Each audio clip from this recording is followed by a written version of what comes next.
ومدي سومالي لان أظن إحيى قبيل وإيجن كان إحيى أفكار هذا موجيو دنت هذا هو يورون ودور الدعم وإريدي لبا أبوان وقالي وده كان دنمارك أي سميين وشينا قولين يعني قاب فرصمدي فيصل كراتيه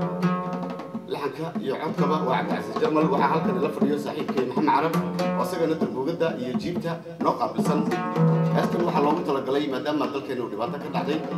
inay sidii oo kale ka dhicin meelaha nabadda ah hadda waxaan leenahay annaga wax isbina ma raacsanin maadaama aan fanaaniinta nahay laakiin waxaan leenahay ummadii doorashada si xalaal ah u gala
aan lagu galo doorashada